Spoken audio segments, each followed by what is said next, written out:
Welcome back. Uh, we're going to talk about the final method I use in beveling to show depth. And it's actually not a beveling technique. It's a cutting technique, and you actually don't do any beveling. If you see right here, this is the wooden carriage. This would be an outside angle, like a 45. Um, best way I can show you, it would be like you're looking at this side from this angle right here at that cut line for the angle. In video 3, we talked about inside angles, doing this section right here. So this is what we're talking about. You can see I used it here. It was an outside angle on the spokes quite a bit because it's an outside angle.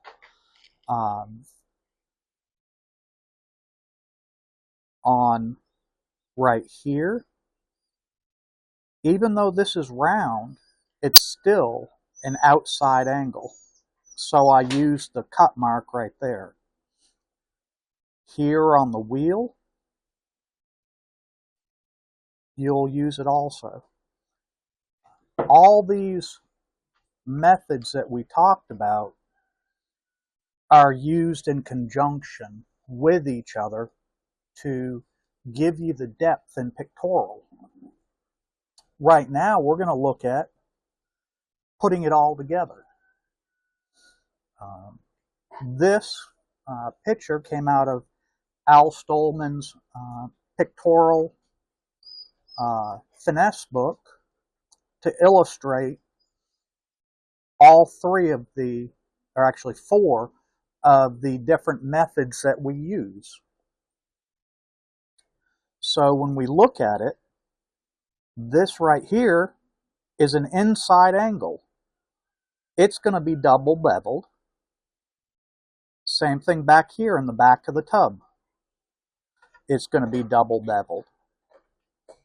This right here is an outside angle. We're just going to leave it as a cut. Same thing here. So the first thing I'm going to do is I'm going to start the double bevel, and I'm not going to do all the beveling with you watching. I'm going to do kind of stop motion. So I'll see you in a second. Okay. Now we've got all the double bevel angles. These are all internal angles. And all I did is double bevel. I haven't pushed them back yet. Next, we're going to deal with beveling the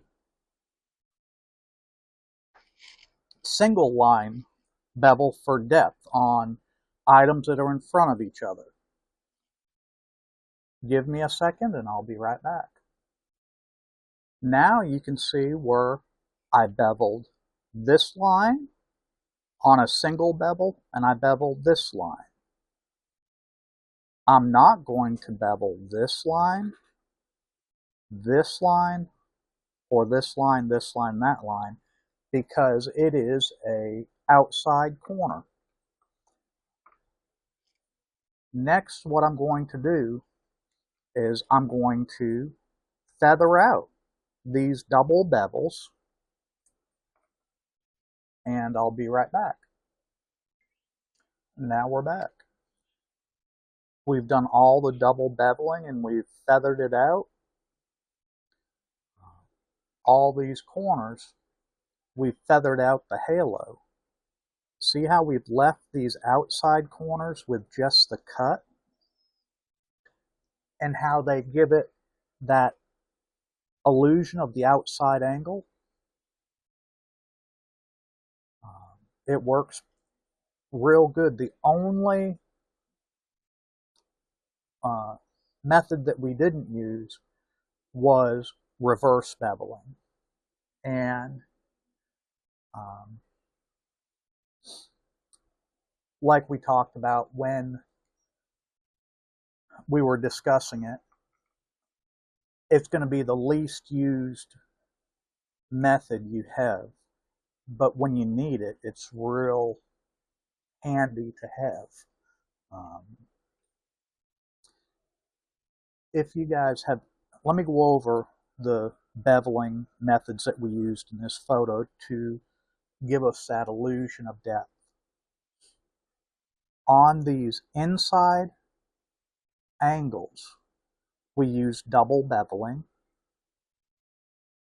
and there was a lot of double beveling in this piece,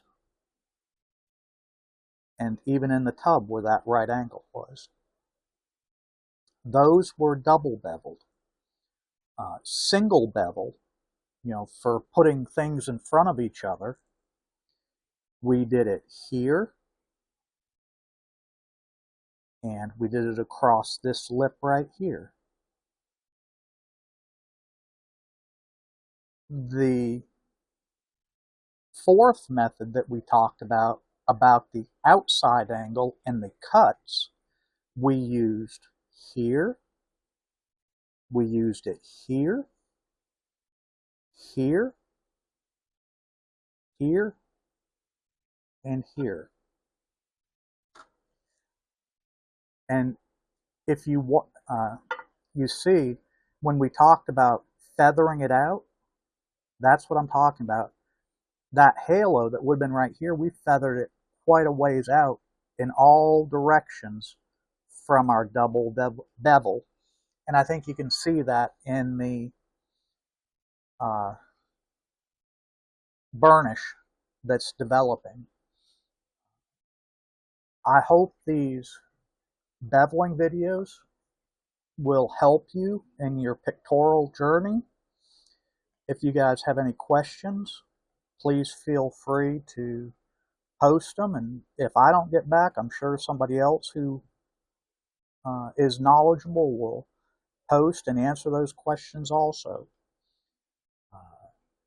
Next, we'll be looking at something else to start going over with Pictorial.